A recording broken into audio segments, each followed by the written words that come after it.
081-816-511. If you're sending us a message on social media, especially Twitter, remember to add the hashtag the AM Club and the handle at MX24GH. This morning, Goldana Adaku Ado. She's a social activist and founder of She Aid. Good morning. Good morning. I also have Reverend Daiwola Mpedu Boateng, who is a life coach, joining me to my immediate right. And then Dennis Bafo Iwa is a science communicator and a radio personality. Good morning. Good morning. How am I doing with my voice, Mr. Radio Personality? I think you're doing well. Thank you very much, sir. All right, ladies and gentlemen, welcome. Thank you. Patriarchy. Before we get into the conversation, I'm interested in knowing what She Aid is about. She Aid is focused on how to get a good balance in leadership. So encouraging more females to be more of the kind of leaders you need at the community level, not just political, national level, because you need that cutting across. So finding ways to groom or give resources to or support. Interesting. That says that there's a disparity somewhere, and so women need to be encouraged, and I think that's why the conversation of feminism is still ongoing. So let's go back to patriarchy, where we think that, or where we think is the beginning of the problem of gender inequality. But first, let's understand what patriarchy is, and maybe, Reverend Dai, will you help me with this one? Okay, patriarchy, as a matter of fact, is simply the act of preferring the man over the woman in several circumstances. Yeah, so basically that is what it's simply known. It's an interesting definition, the act of preferring a man over a woman in several circumstances. Yes. What do you have to say, Dennis? I think it's as he said, is a kind of a social system where men are made to feel some kind of dominance or have some certain kind of control over the other gender. Okay. Do you share the same understanding? I think they are mostly on point. Okay. Okay, so I think in basic terms, what I understand is the man leads, the woman follows. Okay. When we say it's a social structure or organization or creation, who caused this? Where did it come from? Okay, so if you actually go into the study of this, some people do argue that this didn't just come from anywhere.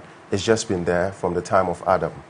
And some people also do argue that no, people who think that way actually want to suppress women. So there are the sociobiologists, and then there are the social constructionists. The sociobiologists are those that feel that due to your gender, because of the reproductive differences between a man and a woman, definitely a man has to be superior.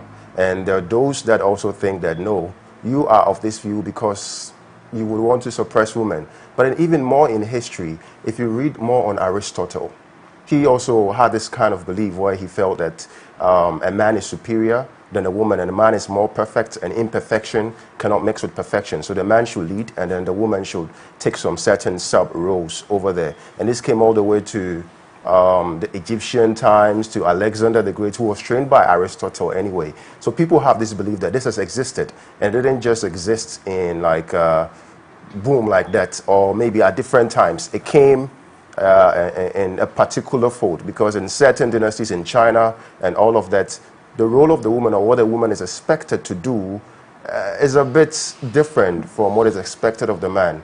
For example, in Confucianism, where they say the woman has 4 obediences and 3 obediences and 4 virtues. And these obediences are, an obedient woman should obey the father before marriage, should obey the husband after marriage, and then should obey the first son when she's widowed. So you can see where we're going to.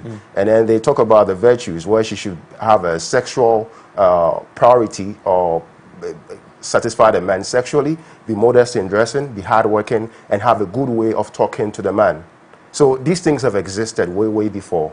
And people believe, yeah, this is how it's been. Others believe that, no, it's not the way it's supposed to be. We need to change the narrative. Interesting, Dennis. And hold on to that thought for me, because I'm going to ask you if it's erroneous thinking, if it's erroneous at all, because you mentioned someone like Aristotle, who is a well-celebrated philosopher, and I want to know, will such a philosopher propound such erroneous thinking, belief, structure? But hold on to it for me. I want to know, when you're talking, you also mentioned Adam, so we always have to go back to the Bible, and we have to go into religion. So I'd like to ask Reverend Daiwo, where you think patriarchy is coming from. When you go into the Bible, you realize that the man or the first male was always dominant.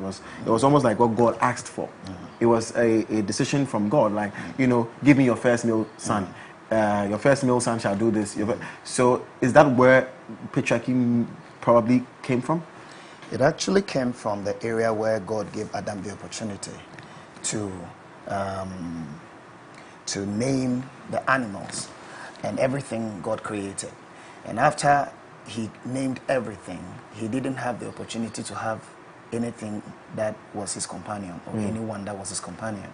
So God had to just make sure he lay Adam down, and then intended to make a woman out of Adam. Okay, so after making a woman out of Adam, then came the notion that, then the man said, this is woman.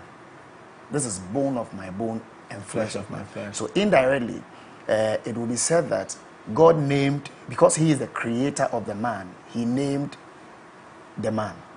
But because the woman was made out of the man named the woman.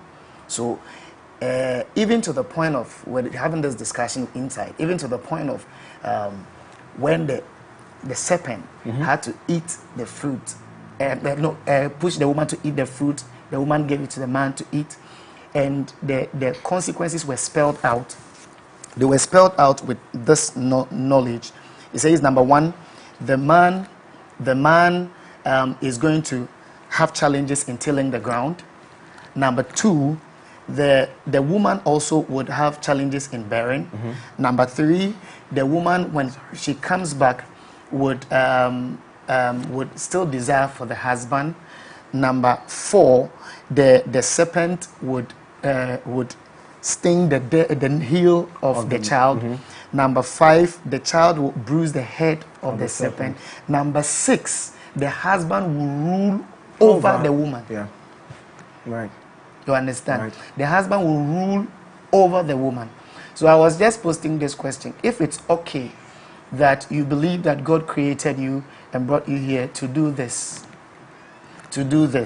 then I want to believe that it's, and you believe that that is what you're doing, this is what you were created for, this is what you're doing, then from the argument of many, they also believe that this thing also was part of the creation of God, and it's in our DNA. Okay. I like what you said, and I like what Dennis has said too. So now I want to ask, Madam, what is the problem with patriarchy? You know, before I even delve into that, I'm not sure about the submissions of the gentlemen. Okay. One made mention of Confucius, Aristotle, and a few other people, and then made mention of Egypt. But it's very easy to find out that Egypt had a very egalitarian society from the times of the pyramid before, and women were almost, we dare say, even stronger and more regal, because you would see a lot of their statues had the women almost bigger or equal in size, and you know, interpretation will tell you that it placed women at the height of their society in every way possible. Okay, so a lot of African and Asian societies also seem to show the same thing when it comes to leadership from the, you know, very old ages, which raises the question: is it really true that patriarchy is something that is in our DNA? I think it's a cultural thing. Freud was one of the people who tried to understand what the difference is between male, female, and who should dominate. I'm not sure he ever finished that work, but culturally, women are excellent at finding ways to survive and receive protection. Sometimes the trade-off leads you into situations where what you are seeking in moderation becomes too much. And it's a way of life. It's an unavoidable way of life where everything in moderation is okay until it's too much. So for me, patriarchy is useful to a certain extent because it aids females to do a certain level of survival. You're talking about intelligence and you're talking about brute strength. There's no way anybody would survive as well as they should without having a modicum of brute strength to protect them and keep them okay, right? No matter how intelligent you are, if you're tiny compared to the forces around you, you can't always survive. So there's a trade-off. And over time, I think it's become difficult to kind of win some of that trade-off back. You're now in a situation where women do acknowledge that it's okay to have someone who supports you and takes care of you to a certain extent, but it's not okay to lose all your freedom and liberties in exchange for being taken care of or supported or helped. All right? What was your question again? So I think after listening to you, would you therefore say that then patriarchy is not entirely a wrong thing? I would say no. It's not entirely a wrong thing. I'm always of the opinion that there's also matriarchy, and you know, African societies are excellent at practicing that, but ours is often more on the softer side, more of the unspoken side. You go into a lot of situations, and most of the time when I'm engaging with people who say, okay, men are at the heart of a lot of the things we do wrong, I always raise, you know, it's like the devil's, you know, incarnate side of things. I always raise the topic of, okay, the man who is doing that wrong thing has a wife, a girlfriend, a side chick, a sister, a mother somewhere. And maybe that female is supporting. If a female wants to draw a man's mind back into an ethical integrity, you know, space, they can do it. Okay? So if those females are not pushing enough, it's because probably there's a benefit coming from there to them. And there's always a woman present in the picture somewhere in a man's life, no matter what we think about it. So the question is, how much influence are we, the women, playing in the space of patriarchy? Well enough to moderate it instead of it maybe tilting over the balance. Dennis, you seem to have a different opinion. Do you have a different opinion on that? Not entirely, but I think it is a system which has helped, I mean, the human populace over time. It's just a matter of definition or understanding that brings about the differences of what people think. Because people, or should I say, most feminists believe that I should have my own power. I do not have to be lorded over by a man. But when we come to our cultural setting or even religious setting, there's that belief that the man should be the head and then the woman follows. You understand? So people who do not really like the word, you have to be submissive to a man or you have to be lorded over by a man, now raise the issue like that. So I was having a conversation with Reverend, and I'm like, so where we have our own cultural norms, which has a certain respect for some certain laid out procedures or rules or things we should go by in marriage, we should really observe that, because culturally, if you're going into marriage, you know this is how it is. The man is at the top, the woman comes, and then the children follows. So if you do not like any system like that, then you do not have any issue going in for it. Do you understand? My issue with feminism, or how you may put it, is most of it seem to raid a crusade that want to have a certain stance that will be independent of the man, and some even much more powerful than the man should be. But I feel we depend on each other. Whether you're a man or you're a woman, we depend on each other. You do not have a problem if you go to the office and your boss is a man. But then why would most women have a problem when they have to be submissive to a man? Because why? You understand? So I think it's the definition and the understanding. But for me, I do not see a problem with patriarchy. So far as there's a system or an order where everything operates and everything rolls out very well and everybody's playing their role, then there's absolutely no issue. Okay, when we return from the break, I'd like to understand where we can draw the line, because like you rightly said, everywhere you go, you find a hierarchy there. Whether in business and politics, there's a president, there's a vice president, there's, you know, in the family, there's the husband, there's the wife.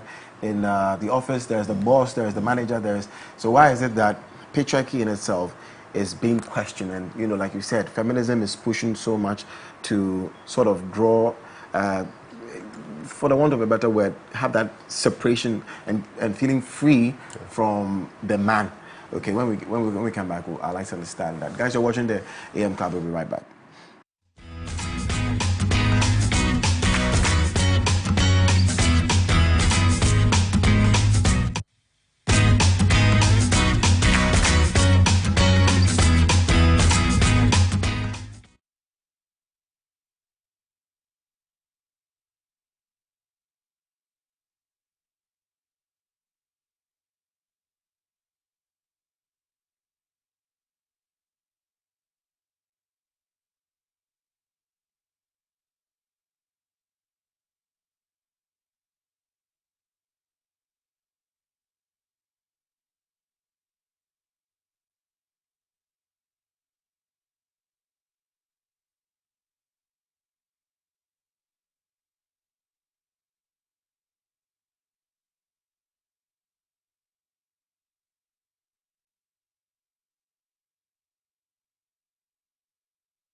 Welcome back to the show. It's the AM Club on MX24 TV. We're having a conversation about patriarchy and its role in society. I'm having this conversation with Dennis, Reverend Iwo, and Golda.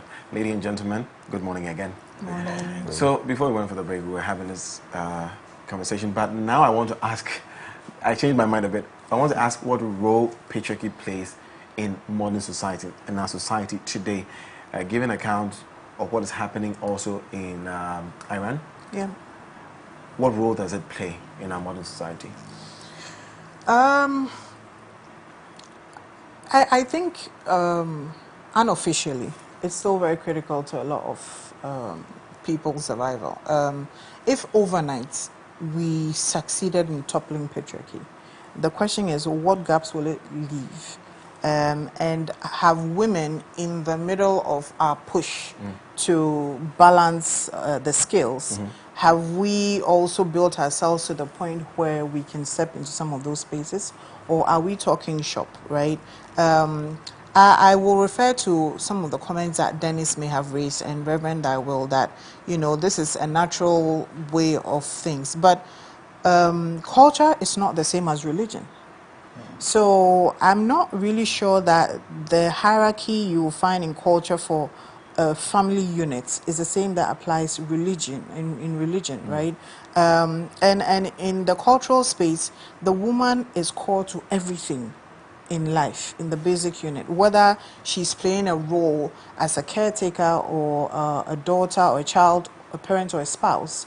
The woman is called to everything, which is why you would find that at a certain age, the male has to have certain conversations to understand what kind of female is required at that point. Is it that there's a sister who is being told to groom you and mentor you, or your mother is being told to do that, or your grandmother, or is how you choose your partner, and how you venture into life to build, right? So it's a core part of things. Modern, right now, we still have a part of us that is paying a steep price for misapplying patriarchy. Misapplying. Okay. No, go ahead, sorry. No, it caught my attention. Okay, Misapplication. I call it misapplication because if you ask me, I derived huge benefits from my father in how he raised me, okay? And sometimes people feel it's unfair because I don't mention my mother so much. But the fact of the matter is that my father poured more into me, to the point where almost everything I do and I am, I feel is because of how he raised me, right? If you ask me if he didn't exist, I would be at a complete loss, okay? It can be replaced by my mother, who was an amazing person who passed away. If I take my partner right now, he's an amazing source of support. And if you take him out of the system, I would also be at a loss, right? But I've also been in circumstances where I have had exes who have pushed me to the brink, and I had to break away in order to survive, okay, because of their perception of how should they treat a woman. And that's why I say it's misapplication. And we have various instances. How do men govern democratically, nationally, community level, in a way that involves women and the benefits we bring to balance things out? And if men are finding women irrelevant, it should say that we are going to have a lot of tensions and conflicts, because we will no more understand each other well enough. We won't be able to work well enough together anymore. And definitely one side is going to feel like, okay, we're at war. Let's overturn one side instead of let's work together. Let's look at the examples. And before I come to you, I see you're wanted to boiling. take a bite. You're boiling A bite to talk. on what? Please Okay, just, don't worry. Just a little bit. So what would you do, looking at how much your father poured in you? Let's say you were the first child. Are you the first child? The third. You're the third child. Is the first child a man? The last. The last is a boy. We are three before the boy comes. Yes. So yes. what if your dad decides that, even though, let's say you, I don't want to use the word successful, but let's say you have become successful in the family and the first child is a man, okay, and your father wants to leave properties and says that I'm leaving the properties for the first child because he's a man. Oh, you know what, let me give a better example. Your father is a chief and he wants someone to inherit.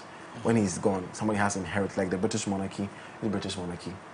Most monarchies in the world, is the first male child that inherits the crown or the throne. How would you feel if in your family your dad decides that because your brother, who is the eldest, I don't want to use the eldest, but is the man and is the first male child, should get certain benefits compared to you may have contributed more to the family, how would you feel about it? Would you be okay with it? Culturally or as an individual? As an individual, I mean... As an individual, my views are usually very unorthodox. I really wouldn't care. Mine.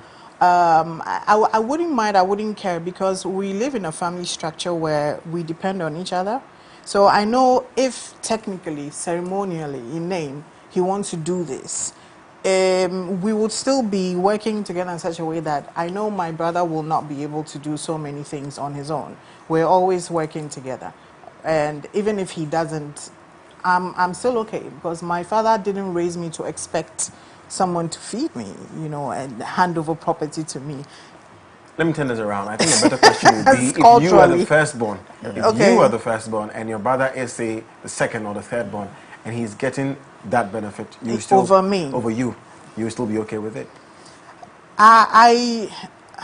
There's no problem individually, as an individual, it will still be my same opinion, but culturally, I see that becoming an issue. How? If I'm a cultural mindset, because, well, I'm a human being. I'm not just a female. So I would love to be given the option to say, I don't need it. I trust my brother to be in control.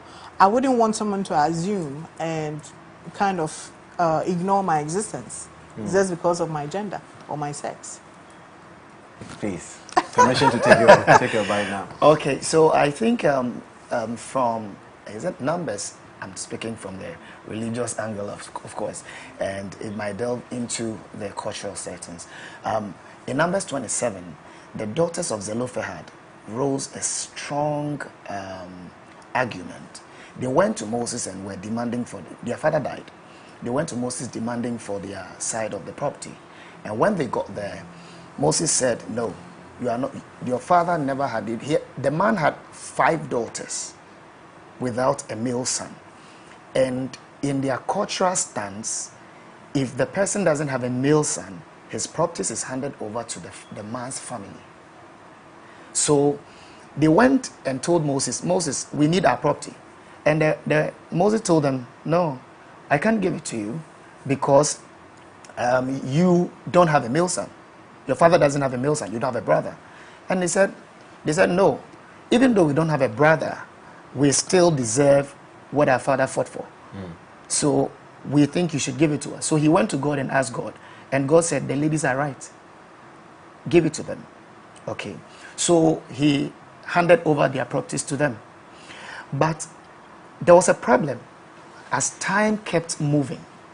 The problem was that it started eating into them, feeling that they have a certain right beyond measure. So in 1 Corinthians chapter 5, there was a strong issue there when Paul was telling the people, the women, to shut up in the church. Why? Because they became powerful. 2, because they became powerful, their voices were above their husbands. They were making noise everywhere. So Paul told them, if you have any question to ask, any contributions to make, anything to say, do well to go home, ask the man, and let the man explain or interpret it to you, so that there will be that place of superiority. I think my sister was talking about the stretch of it from the area of most of the women. Yes, they actually, most of them don't want to have their space. Most of them want to override the space. And that is where the problem of patriarchy comes in, where the men also want to dominate and they don't want to create that loose space, because immediately that overstretch of the space set in, it comes to the point where we wouldn't even have respect for anybody again. In the home they live in the society, they can point it to your face and tell you, I am of myself. I can do whatever I want to do. You can't dictate for me. But it's not dictate like you being dictated for. Rather, it's in a space where there is no leader, there is confusion. And as long as you are in a space, wherever you find yourself, there must be leadership.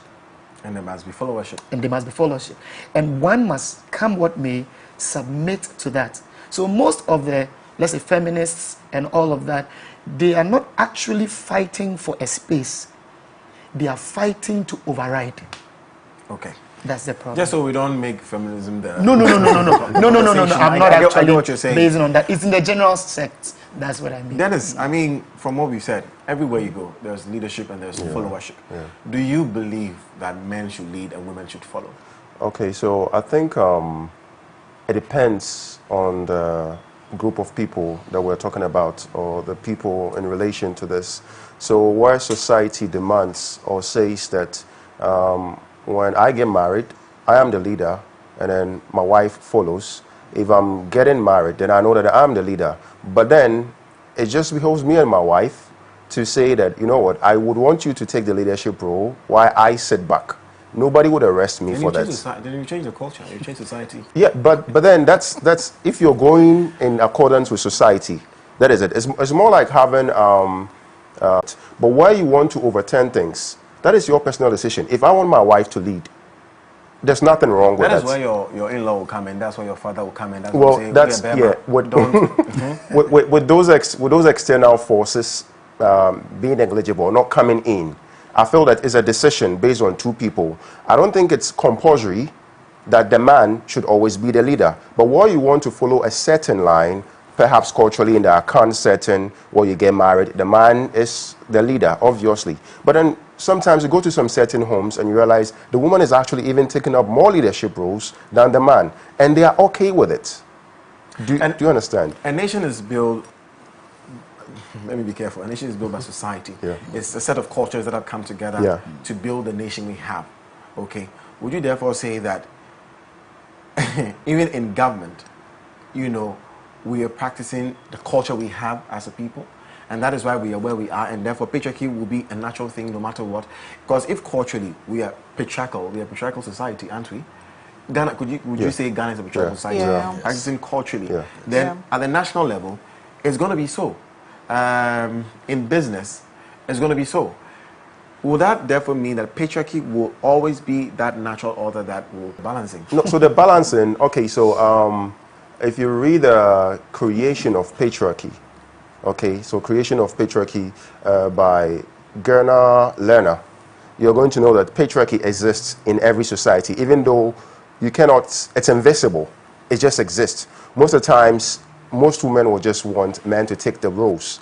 And when she said, talking about, balancing, I think that is what we ought to do. We ourselves will have to come out to balance it. For example, there was a time that we wanted more females to be in government or to be in parliament. You understand? That is our doing.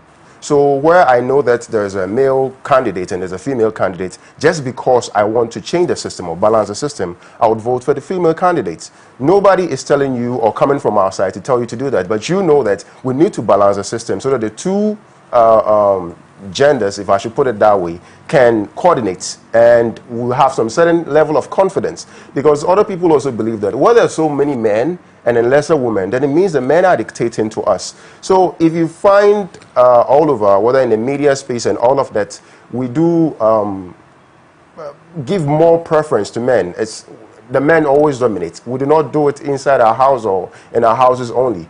Sometimes in the media, economics, everything, we do it to men, but then we give it the head to the men. But I feel that the balance should come from us. We should be able to set up a system where we have men and we have women taking up roles. But when it comes to the cultural aspect of it, that one, to many, is unquestionable. But then it's your decision to say that I want to sit back for this person to lead. That is your own home. However you want to manage your home, that is you. But then the culture has an outline where you have to follow. That's why I said first that where you feel that you do not want a man to be the leader and you to follow, then you have no business going into such an institution in the first place. You can create your own institution. Exactly. I've heard you and your take on patriarchy, and you, Reverend Iwo, so what do you say? Should we dismantle, should we do away with patriarchy totally?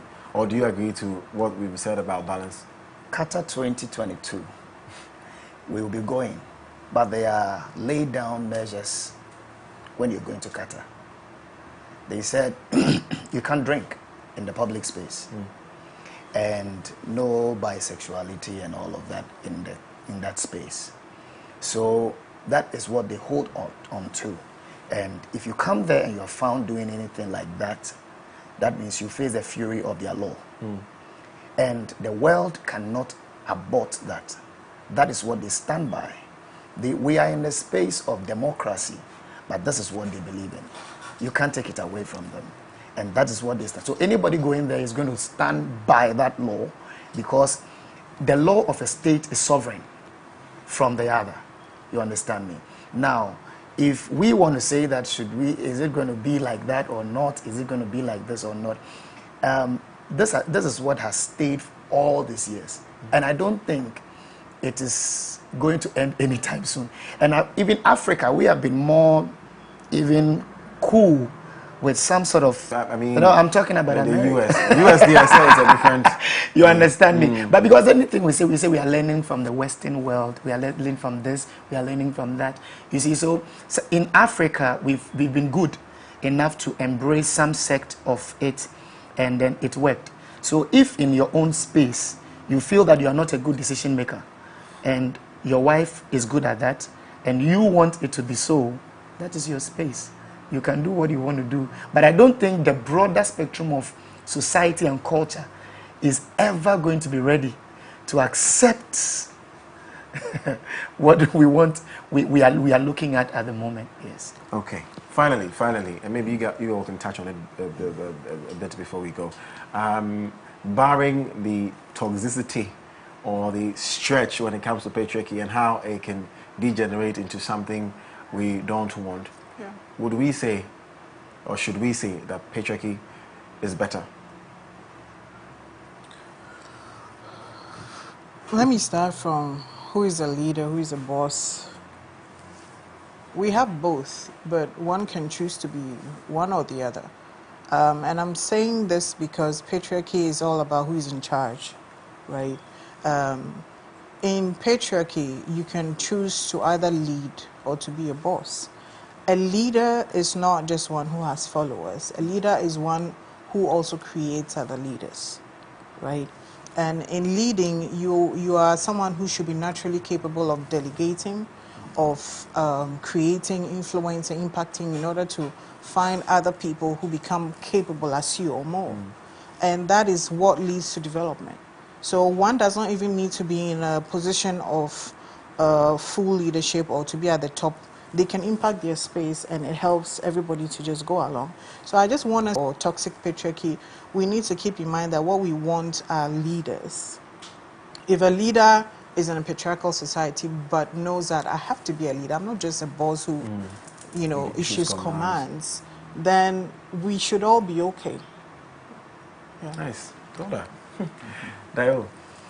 Okay, so for me, I think that anyhow it may seem, we have to understand, like how Golda did mention, we just have to be leaders. Yes, in every space we find ourselves, give room for others to operate, give rooms for others to know how it feels to be in the space. Because no matter how we rule and run and do all the things we do, definitely we're not going to stay forever. The space will be occupied by another. And what legacy are we going to leave behind for the next to pick from? And will we be preferred better off than the one coming?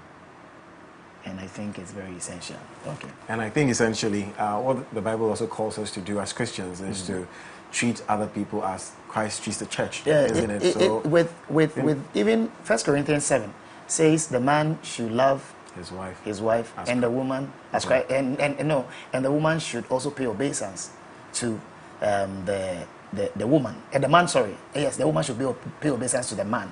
So which means that we just have to make sure, if I love my wife, I would have to give her the space, yes, that space to also enjoy the real life she came in to enjoy. And if the woman also respects me enough, then she will also give me that space to also enjoy that conversation. Anyways, okay, so I think a patriarchy, as it is existing now, I don't think it's ending anytime soon. But then what we can do is make sure that we give more reverence to people that, to women.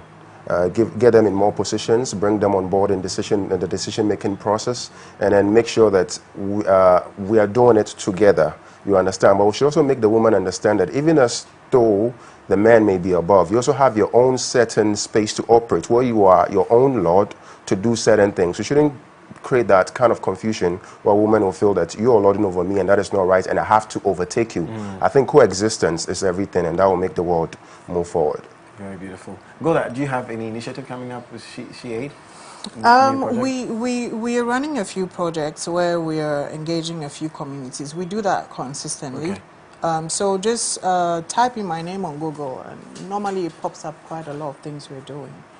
We have a space in Adenta, so just look for us online and reach out. We'll guide you there. Yes, and her name is Golda Na Adaku Ado when you're Googling, or type She Aid, I believe, yes, and you'll find more details. Are you on social media as well? Yes, okay. Yes. At Facebook.